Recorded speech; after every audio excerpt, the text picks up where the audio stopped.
Alright, hail and welcome everyone to this week's episode of Midgard Musings. My name is Jesse, and I'm the host here on this channel. Every week, wherein I upload videos that cover various heathen topics in the Norse heathen sort of way of doing things. If you're a first-time viewer, thank you for watching, and I encourage you to become a subscriber to this channel. The subscribe button is right down here in the bottom somewhere. It's a red rectangle, it's hard to miss. Once you click subscribe, click the bell notification so that way you're notified every time I upload a video. So this week's discussion is going to be about the 9 Noble Virtues, or the NNV, as they are sometimes shortened and referred to. So before we get started, I'm going to light our candle, light our incense, and get right down to business. So while you're waiting for me to get these few things taken care of, go ahead and click on the subscribe button. Really appreciate it. Become a subscriber on YouTube, and then also make sure that you've got bell notifications enabled or turned on. Let me try not to burn my hair. That would not be cool. Let me get out of the way of that. Wouldn't that be crazy, guys, if you're watching here on YouTube and Facebook? I got Facebook going down here. Wouldn't it be crazy if my hair just went up in flames?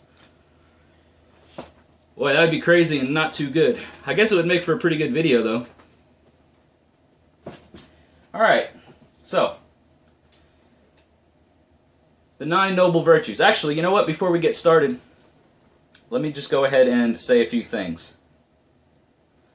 I want to give a shout out to a couple of folks, because this past week the YouTube channel broke 600 subscribers. I think it's 612 or 613, somewhere around that vicinity.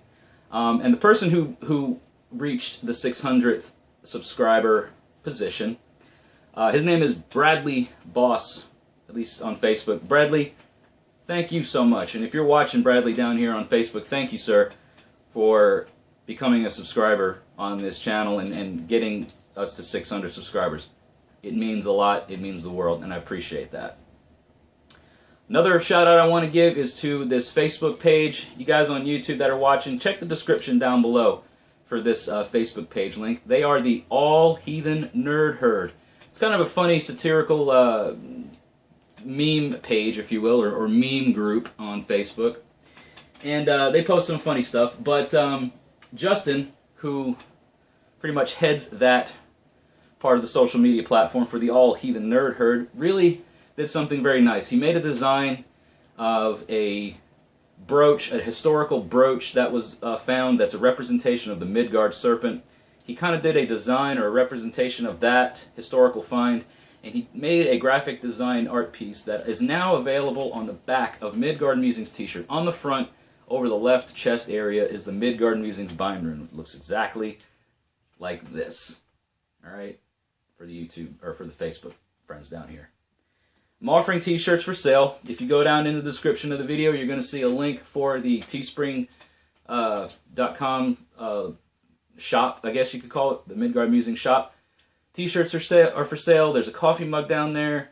But the t-shirts specifically, we have men's, women's, children's, and even toddler sizes. The Midgard Musings logo, again, is over the left breast pocket area. It's a t-shirt that has no pocket, but it's over the chest, and then on the back is that design that Justin made. So shout out to the All Heathen Nerd Herd, and shout out to Bradley Boss for getting us to 600 subscribers here on this channel. So, I raise my glass to you fine individuals out there. Skull, thank you very much.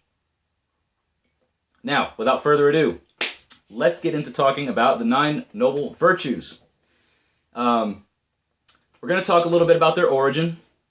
We're going to cover what exactly those 9 Noble Virtues are, in case you're curious, and my take on them, okay? And as I always like to say, what you see on this channel, a lot of it is going to reflect some historical things that I find out through my own reading and research, and then you're going to hear my take on it. So I open the floor, and I open the comments, and I open everybody and invite everybody to kind of fill in your own take on things and your own insight on things, because we all see things a little bit differently when it comes to things that are subjective, right? When we're not talking about history and we're not talking about historical things, a lot of things are open to interpretation. This is my take on the 9 Noble Virtues and my own personal insight on it. So there's a little disclaimer for that. So, the 9 Noble Virtues, from what I've been able to find, and this is a source that if you go to realheathenry.com, this will kind of cover a lot of the specifics about it. But basically, you're going to find that the 9 Noble Virtues were codified, all right, or set as such, by the Odinic Rite, okay, specifically by a member who was also a former member of Sir Oswald Mosley's British Union of Fascists and National Socialists. Okay, his name was John Yowell, and these things were codified in the 1970s. So they are a very modern, very modern construct of what you could consider the broader spectrum of heathenry, right? And again, that's from realheathenry.com. There may be other sources out there that direct to other things, but the basic of the 9 Noble Virtues comes from somebody who had ties to a fascist National Socialist organization. Keep that in mind, okay? Now, these 9 Noble Virtues, these codified ethics, if you will, these codified, they're specific words, okay? We have courage, truth, honor, fidelity, discipline, hospitality, self-reliance, industriousness, and perseverance, okay? These things are focused on, mostly, I see, by newer heathens. And I'm going to kind of just level with everybody, because myself as a newer heathen coming into heathenry years ago, because they're all over online, because you see, graphics of the 9 Noble Virtues, and you see, Thor's hammer, and you see Valknuts, and you see all these different things, and then you have these 9 Noble Virtues, and they seem that it's a very, very sort of, bravado, or like we see a lot of times online, brosatru, kind of a machismo mentality of things, right? You want to be courageous, you want to be truthful, loyal, be self-reliant, all these types of things, right? Very, macho types of things. I focused on them a bit in my early path, or my early days of walking this path of heathenry, and they seem to be something that especially the newer heathens, or the newbies, that are coming into this tend to focus on. They tend to follow these things, and I feel that a lot of the reason behind that is because many of us, newer heathens that came to this path, are coming from a background of Christianity where we have the 10 Commandments, or where they have the 10 Commandments, the guidelines of the supreme God of that path, or that faith, or that view, that laid down instructions for his followers to live by, right? So I feel that the NNV, the 9 Noble Virtues, are a sort of an attempt to give heathenry a codified structure, a codified set of instructions to follow. Now here's where we go into some of my insight and my personal take on the NNV, okay? So bear with me on this. I look at these specific things: courage, truth, honor, fidelity, on and so on and so forth. I view these things as traits that are valuable, that are specifically valuable to what applies to you and your Innengard, okay, or what is your inner circle and the people who are closely connected to you and who you are most closely connected with, right? The outside, those that are not within your inner yard, or those that are Utengard, or those that are outside of your inner circle, okay, these things are not owed to them, right? And those things are not owed to you. Let's talk a little bit about that, all right? Let's talk, for instance, about truth, okay? To be truthful, to speak the truth, to be honest. I feel that within your Innengard, and within that inner circle, you owe that level of truth and honesty to those people, all right? However, those outside of that inner yard, those outside of your immediate closeness of people, if it benefits you to not be truthful with them and to be a bit deceitful or to be cunning in that way, that doesn't necessarily lay all the truth out, and it benefits you and your tribe and your inner circle, then you don't owe the truth to those people. And in the same way, they do not owe that to you. I would not trust anybody outside of my inner yard. Okay? Even to the level of fidelity, okay? Like, let's look to see how, in some of the myths, look at Odin and look at Freya, just as examples of those who, when you think of fidelity, you think of, your commitment to somebody in a romantic or loving relationship, and you are committed to that one person, and they are committed to you, and there's that agreement, and there's that bond. There's plenty of examples in the lore and in the myths where the gods are a bit promiscuous, So how it benefits the tribe and how it benefits where those specific things lie within those contexts, you got to look at it in the sense of it's not a heathen way of looking at things. It's not something that the arch-heathens necessarily would look to as 100% be this way all the time, every time, right? Of course, hospitality is one, though, because we see this as a reflecting theme in the Havamal, wherein we are told to be hospitable to guests, to be a courteous host, so on and so forth. Again, self-reliance and industriousness, to take care of yourself, to take care of your own, to be reliant, and to be, have enough wit about you to take care of your tribe and to take care of all of these things. So again, just to kind of recap, I feel that the NNV in specifics, if you want to get down to these specific things, they're great for what applies to the Inengard, okay? To the tribe and to the people who you're closest to. If you want to apply them to yourself, again, that's all entirely up to you. That's my take on it. It does appear to be something that is an attempt to blanket heathenry into a sort of Christianized checklist that is similar to the Ten Commandments. I've heard some people recently say that it's not really that, or that it wasn't really intended to be that, but that's my take on it, okay? Because again, when you look at the recent development of the NNV, and how recent it is to the broader age of heathenry in the old gods and the arch-heathen times, these may have been things that the arch-heathen understood as being valuable for the betterment of the tribe or for the betterment of the community, but they may not have had names to it per se. They may not have had things of, oh, this must be this way every single time. It really wasn't the way society was viewed upon at that point. The reason for that is because laws and customs, when we say laws, okay, this is going to be another video for another time because we can go into a whole longer thing about this, but laws and customs were typically, for the most part, I think, set by the tribe. All right, so that which was called good and lawful and things of that nature, it was basically, at that point, was good and lawful for the tribe. If it was good, it was because it benefited the tribe, and if it was bad, or if it was evil, or if it was unlawful, whatever, it was because it did something that was detrimental and toxic, in a way, to the good and the benefit of that society.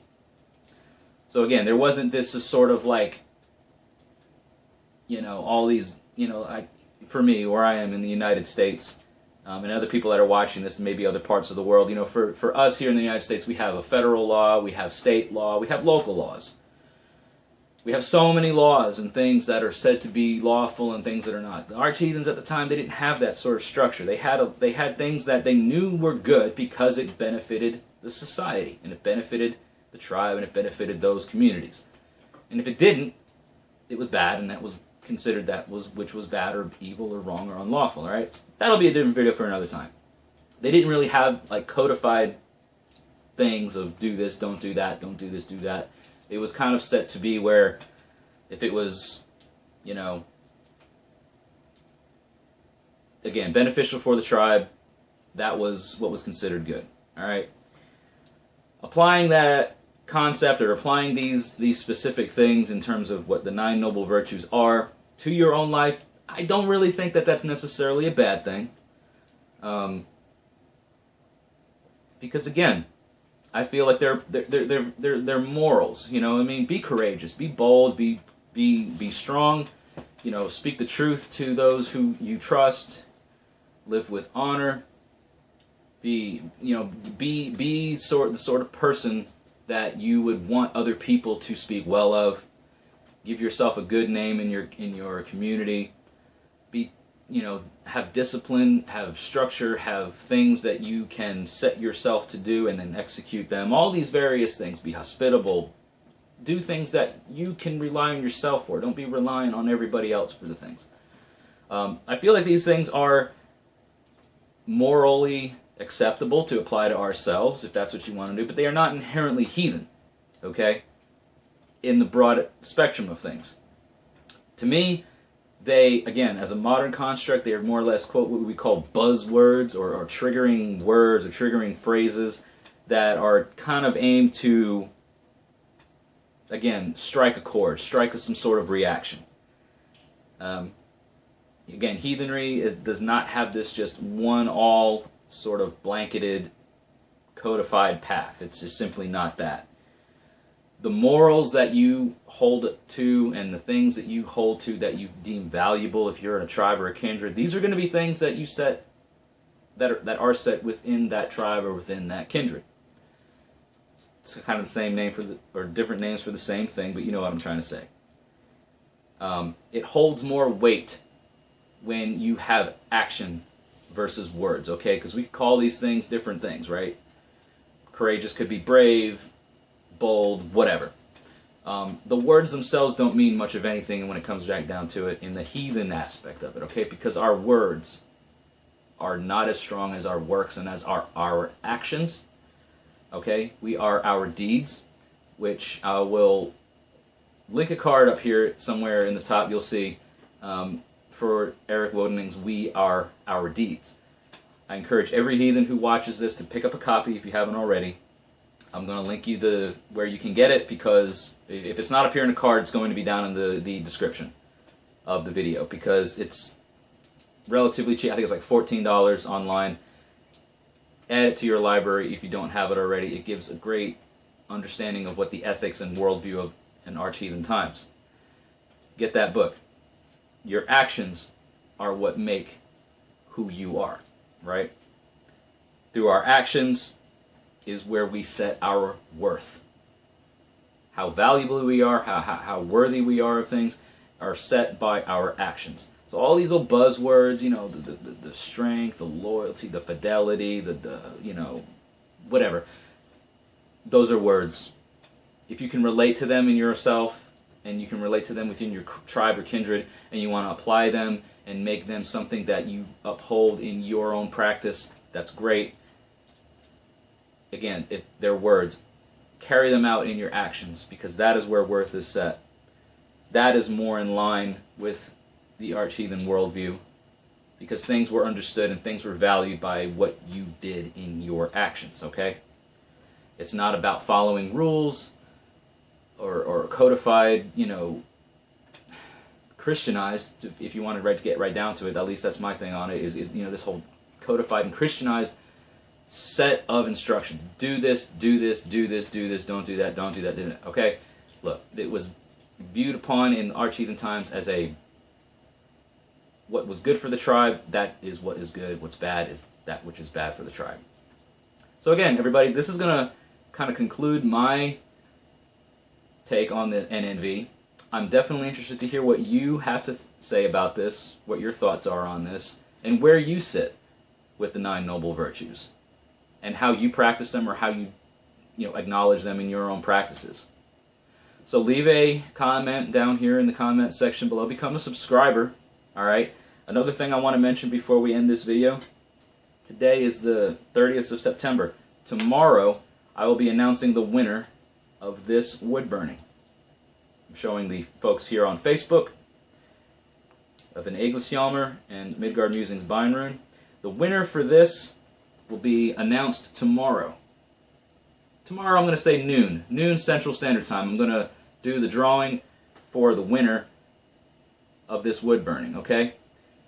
If you haven't already, At the end of this video, you're going to see a suggested video that pops up right over here, somewhere right over here. The suggested video that you need to click on to enter the giveaway. You have until 12 o'clock, October 1st, to enter the giveaway. And at that point in time, I will select a random winner and choose who gets this wood burning. The reason why the Egilsjálmur is hollow or empty in the middle is because the winner of this wood burning gets to choose the rune that I burn into the center of this. Alright? So everybody, thank you so much for watching today's video. All of you folks down here watching on Facebook, stick around because we're going to have a discussion after I close everything up here on the YouTube channel. Guys, if you're watching this on YouTube and you want to become part of the live discussion every Sunday, I do usually upload the live feed on Midgard Musings on Facebook at 7 o'clock Central Standard Time. Just head down into the description, click on the Facebook page link, like the page, make sure notifications are turned on, all that fun stuff. And join me Sunday nights in the live feed so that way I can hear your feedback immediately. Become a subscriber, become a follower, check out the merchandise that's available through the Midgard Musings store on Teespring. Next week, we're going to be starting the second episode of the Deity Discussions series here on Midgard Musings, and we will be talking about the one-handed god, Tyr. Really looking forward to that. I'm looking forward to hearing everybody's discussion and interaction on that. So definitely check all this information out here. The Midgard Musings floating logo, all the suggested videos, everything that you see floating around over here. Click on them. Become a subscriber, become a follower. Make sure notifications are enabled. Thank you, all of you, so much for your support. Don't go anywhere, guys. I'm coming to you in just a second. I'll see you all next week in the next video. Hail!